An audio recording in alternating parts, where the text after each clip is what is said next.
Good job. That's unusual for you to say that to me. Oh, come on.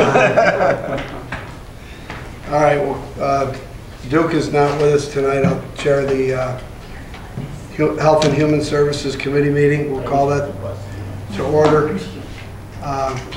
Discussion, anything under our discussion item? Hearing none, we have one resolution. It's a resolution amending 2014 operating budget, New York Connects grant. Look for a sponsor in a second. Roy and Barbara, both on committee.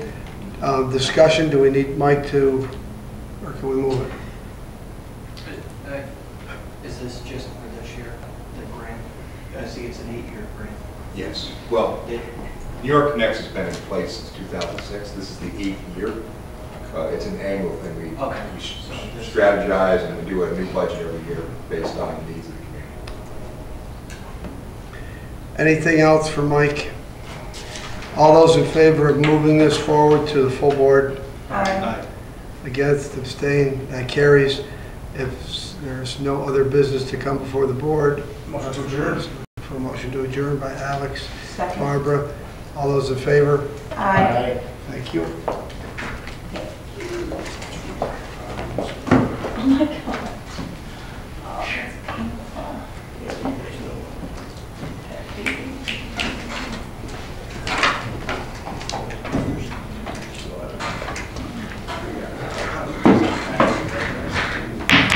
I'd like to call the meeting of the Education and Government Committee to order.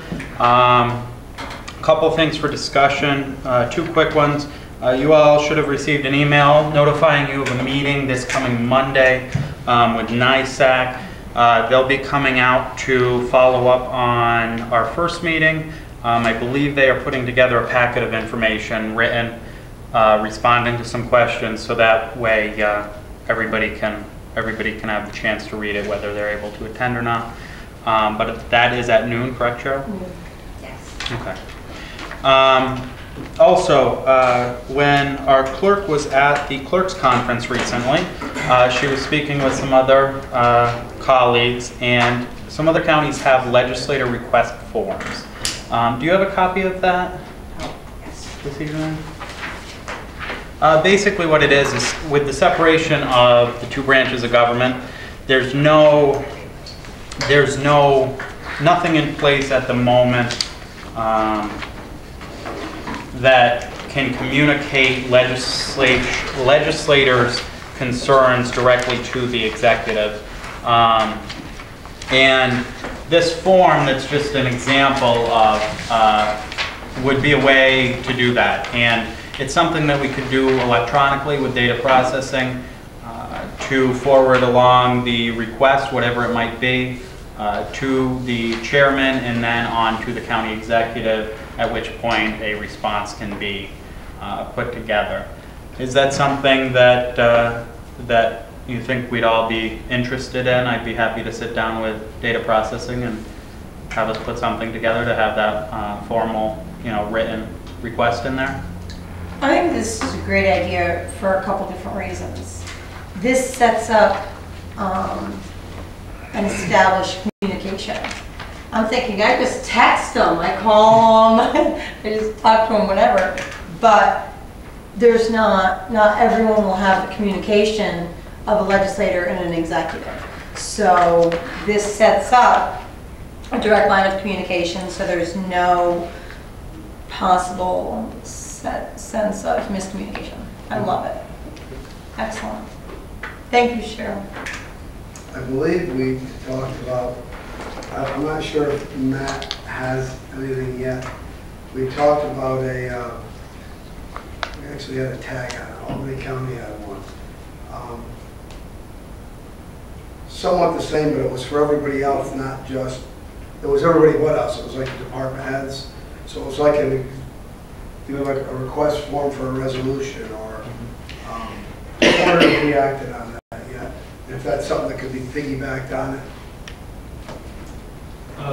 Yeah, I'm not 100% sure. He just stepped out for a second. Oh, okay. That may be for department heads even, in keeping everybody in the loop. I think we all want to, and moving forward of having something established will help in that.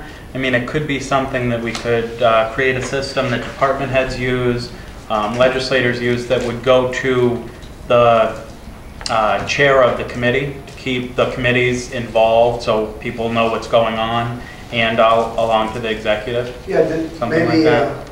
Maybe on the form it would say committee of jurisdiction. Uh-huh. And that way, whoever who's handling this would know that those committee people should receive that also. Just to keep them updated, you know. No, I think that would definitely be worthwhile. Mm-hmm. What my thought on this would be to go in the direction of something very similar to what we're using for the department heads putting the resolution requests on the intranet.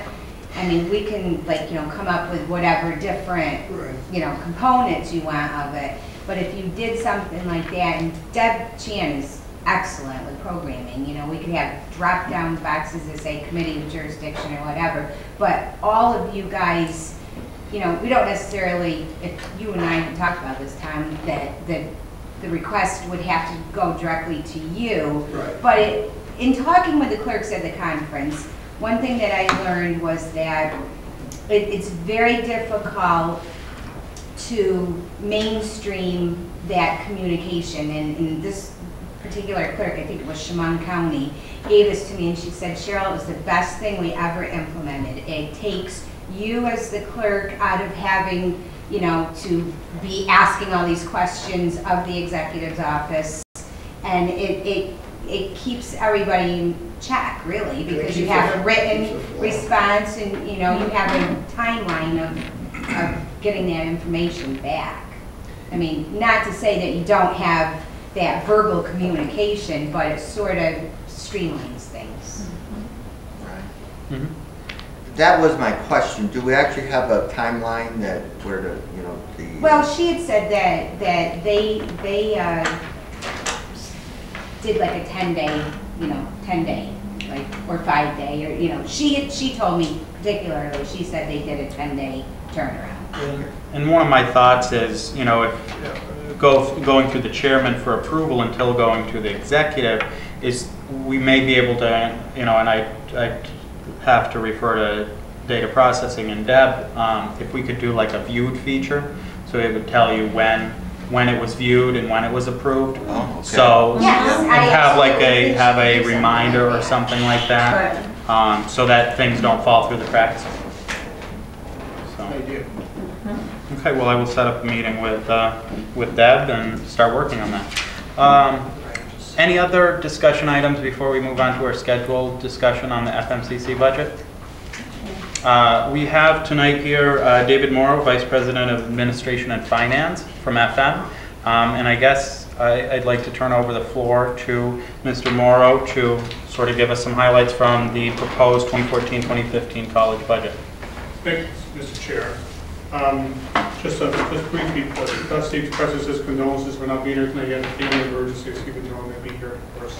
So he asked me to be here instead. So what the usual big shoes.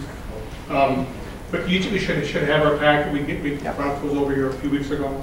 And probably the two key pieces, one of them has to do with the sponsored county support. It's going to remain, we won't ask for no increase again for 14-15, which is the 7th consecutive year that we have not asked for an increase. We're just fortunate enough to have enough good enrollment.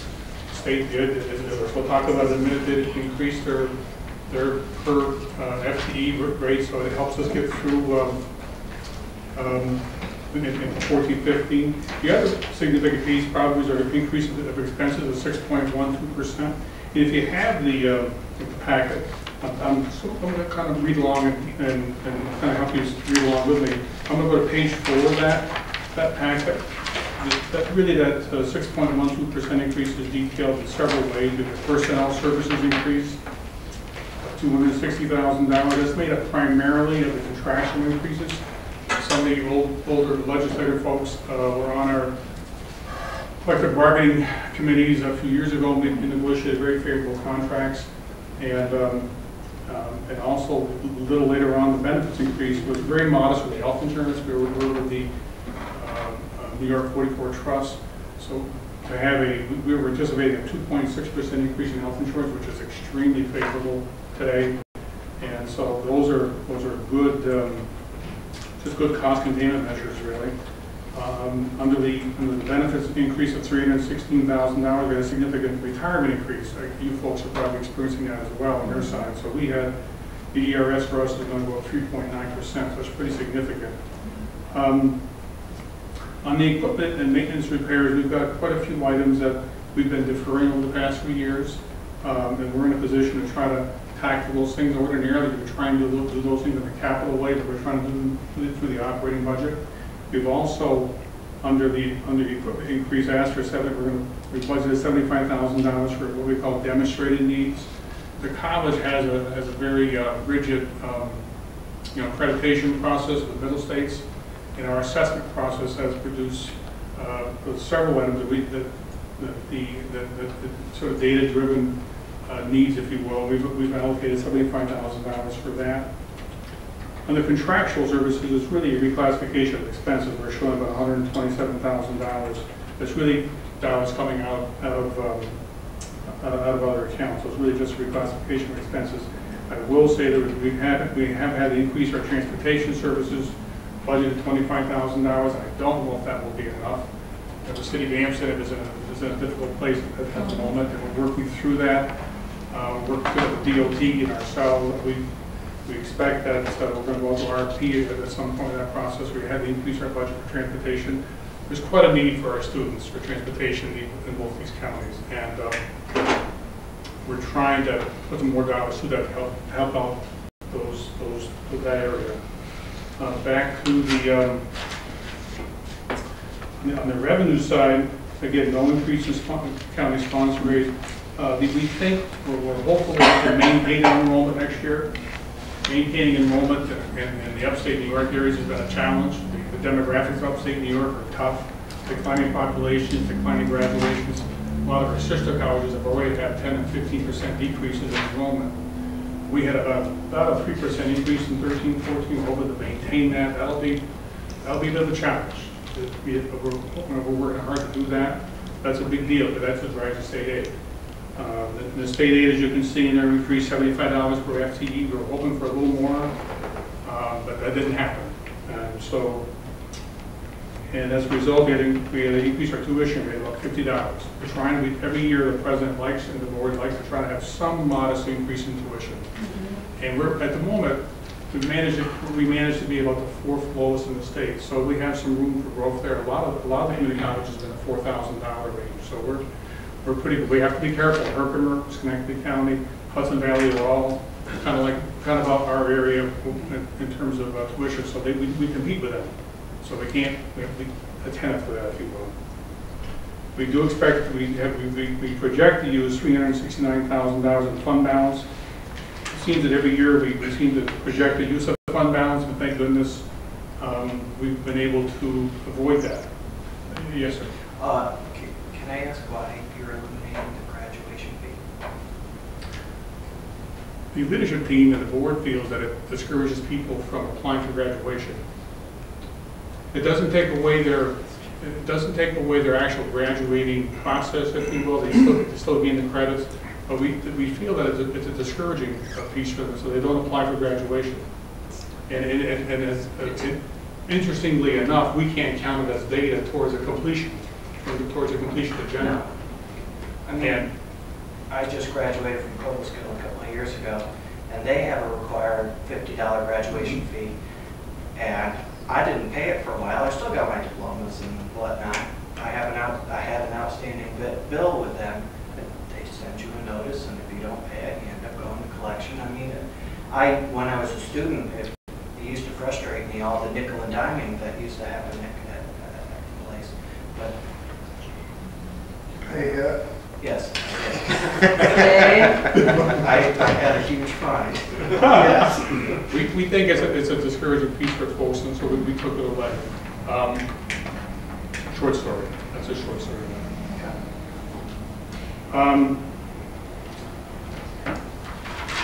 I think that's a good segue into, all this is summarized on page 11 of this document.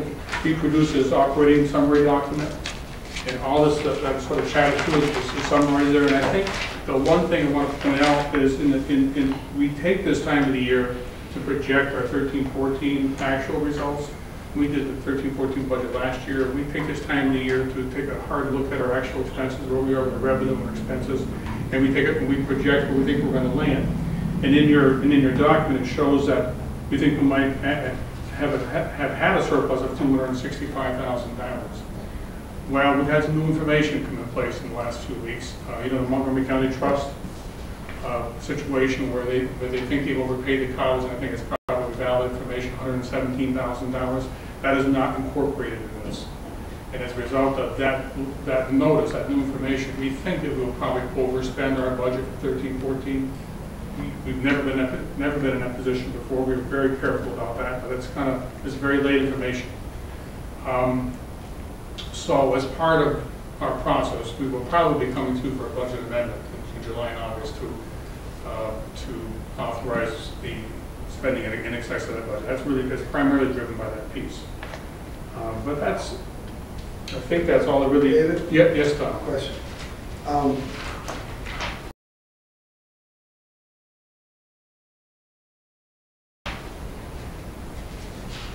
Joe and I both sit on the trust, only because you brought it up. The $116,000 or $17,000. I believe that Montgomery County actually paid that money, so it's the county that the money is owed to. I'm guessing that's. I'm quite certain it's the county, not the trust, that it's owed to. And I know that we've had discussions that there may be ways that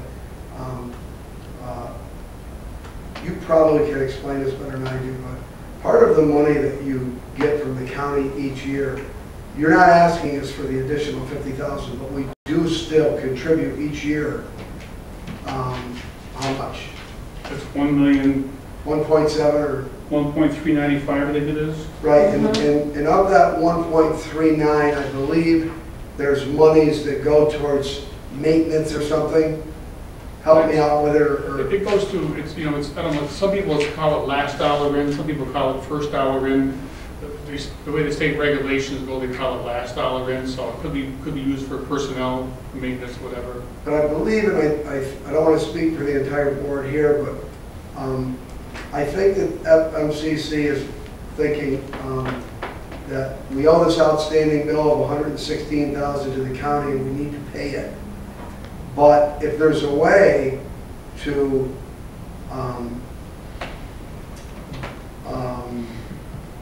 you're going to have to probably ask Sean, but book that as part of the maintenance.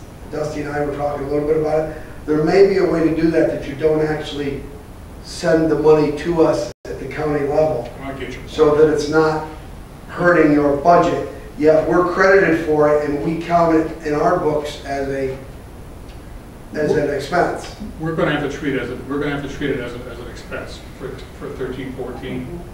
We're going to be forced to treat it as an expense for 13-14, a new expense. And when we do that, it's probably just as simple for us to. I'm going to be asking Sean. Sean's not here. He's gone. Yeah. I'll be asking Sean for a bill. But Sean has provided me all the detail. I'll be asking him for a bill. In that, I presume that bill will tell me who to make it payable to, if you will. Right. But we will have to record as a check for 13, or as an expense for 13-14, and it's probably just as clean, probably, to just issue the county a check to, if it's the county, or because the trust is defunct, right? Right. It hopefully will be sooner than we're just about there. It probably won't happen until by the end of the year, but definitely wouldn't be coming to the trust. I just think that we want FM to know that this board is probably more than willing to work with whatever we can to do that. Appreciate that. You know. I'm sure Dusty, I'll pass that word along. The crux of it is we will have to record it as an expense for 13-14, and once we do that, I mean, we could, it's probably just as clean to issue a check, probably. Okay. But that concludes my presentation of the high points. I'll take any questions that people might have. I just wanted to say I've had the pleasure of knowing you for a few years now. I've also had the honor of being an alumni now of FM, which I then continued to SUNY Albany. I love education. I'm proud to represent you on the county level. What you do for FMCC is so amazing to keep these levels with the way that the economic times are is inspiring. We need it for the community that we're in. All of the community college that are losing students because it's so hard, but it's because of the community that you're creating and Dusty's creating, and the professors are and the staff are. It's inspiring, and that's what inspired me when I went back there. So I thank you, and that's it. Thank you for coming tonight. There's great leadership at the college, and You we've do? been bucking the trend for the past few years. The enrollment's been going up, and we've been benefiting from it. Yeah. Yes, Marty. I know that when we were audited by the comptroller, we got patty slap for using the fund balance so much. Is it a normal trend that you guys get into fund balance? It's been, we actually, in the end, we have not, for some time, actually accessed the fund balance. The budgets will have shown a use of fund balance, but in the end, when it's all said and done, we can control expenses, or the revenue's been better than we had projected, and we've not had to get into fund balance. I've been with the college 13 years now. In those 13 years, outside of the first year or two, Doug will, and Tom will probably remember our first couple of years, we were working through some difficult times. We've had 13 years of either planned deficits or surpluses, and mostly surpluses. So we tend, in the end, we're tending not to use the fund balance. That doesn't mean next year that we won't. It could be the enrollment does actually take a hit, because we're in a difficult time. Community colleges across the state are enrollment declines because of population, upstate New York, graduation rates being down in upstate New York. But community colleges, with our work with housing, has sort of buffered that. And community colleges, we're very, very competitive to the state ops, privates. You know, the privates, $30,000, $40,000, $50,000 a year. Private schools and tuition and room and board. We're $3,500 a year, $3,648 for 14, 15, compared to a lot of the state ops being $15,000, $16,000, $17,000, $18,000 a year. The privates being $30,000 and $40,000 a year. The economics are making a big difference today. There's a huge shift of parents and students thinking about how much they want to spend for education. Community colleges are well positioned to benefit from that, and we have been benefiting from that. Housing is benefiting even more. Dusty was here, he probably would talk to tell you that the developers for college town are quite interested. We have a developer who's quite interested in making that become a reality, which will help us that much more. So all those things are coming together and reinforcing all the work that Dusty does and the board does. It's a great team there, and as Barb said, there's great instructors and people working hard. It doesn't mean you don't take a hit. It's pretty hard to buck the trend. We've been bucking the trend for several years, so we're going to work very hard to avoid a decline in enrollment, but that could still happen. If that happens, we're aware of it and we react to it. We don't spend money, just like you folks. You know, we would react to that if we did. Well, thank you very much, David, and thanks for giving us this. This whole proposal is very well put together, and I think the county would be wise to put together something with a lot of graphics like this in our upcoming budget. It's very, very informative, easy to understand, and I also appreciate holding the line on the budget. Makes it a little easier on this end. Our goal is to have my goal is always to have a layperson be able to read the financial documents. Have it further the immediate read, as I call it, as I tell my people. Because it can be complicated, but if you do it right, it can be understandable to read. So we try to do that. Good. Thank you. Well, thank you for your support, folks. Thank you, Dave. Thank you. Have a good night. Terry, did you? No, he actually answered my question. Our first resolution for this evening is a resolution establishing a public hearing on the FMCC 2014-2015 operating budget. I'd look for a sponsor in a second. Martin and Barbara. It's scheduling a public hearing for July 22nd at 6:55 p.m. at this location. Any discussion? Hearing none, all in favor of moving to full board? Aye. Opposed, abstained? That passes. The second resolution is a resolution supporting the New York Main Street Technical Assistance Grants for the West Hill School. I will sponsor this, and I would look for a second. Barbara, this is a resolution to support the Mohawk Valley Collective's CFA for the New York Main Street program for the West Hill School in Canajoharie. Any questions, discussion? Hearing none, all in favor of moving to full board? Aye. Opposed, abstained. That passes. Next is a resolution supporting application for the New York Main Street Technical Assistance Grant for Unity Hall. Cheryl, I think this attachment got dropped. I actually just added it, so Okay. if you refresh your screens, it should be there. It's the same as the last one. Do you have, are there any of the, oh, we don't have, sorry. I'll sponsor. Second by Barbara. Discussion. Are there any implications, financial implications for us, or are we just supporting it? Okay. We're just supporting it. Any other discussion on this is the Unity Hall Fort Plain property resolution for. Any other discussion?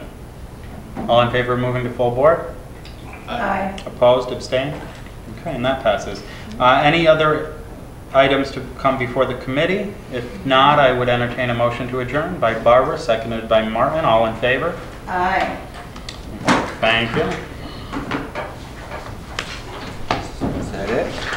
One more. Oh. Bring it home, Martin, bring it home. It'll be quick. I don't have to wait for the time now. Yeah. Hold on. Speed alarm. I know.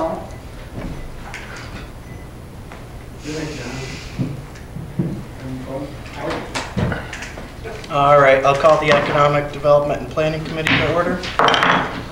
Any discussion from the committee? Hearing none? Okay, so we just have one item here. Everyone should have gotten the email about the tourism grant application. Did everyone get that? Okay. It was also emailed, I believe. Talking with the executive, we decided to award everyone who applied the $1,000 for this year because we had a pool of $10,000, so each program will get a $1,000 grant. You know, this is all new to us, so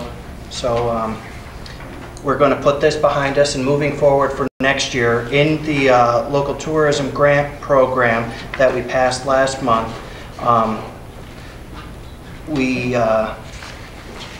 when we bring this up again next year, we'll be included. Members of the Economic Development Committee will be included in the review process as stated in the grant application procedure.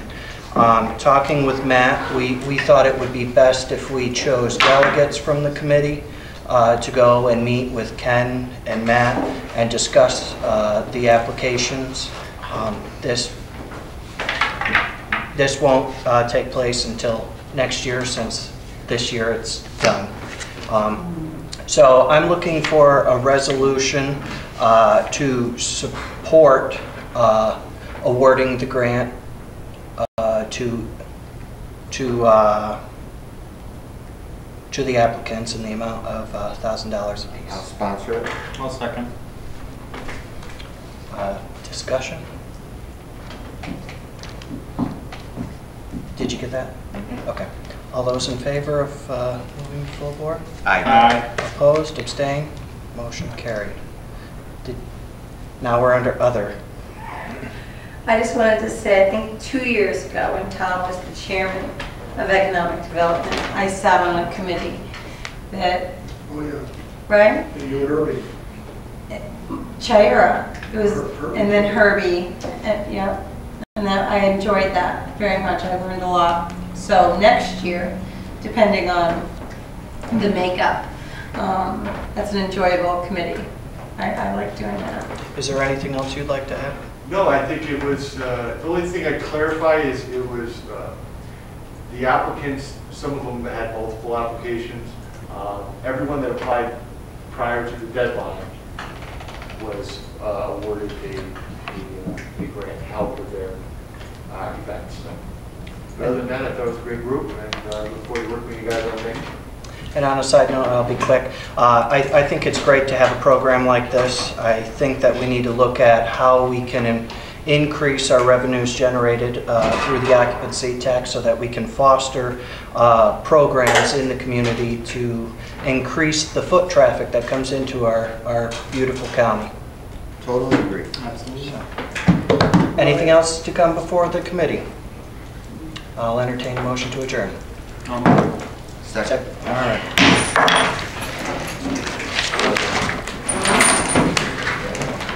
Good.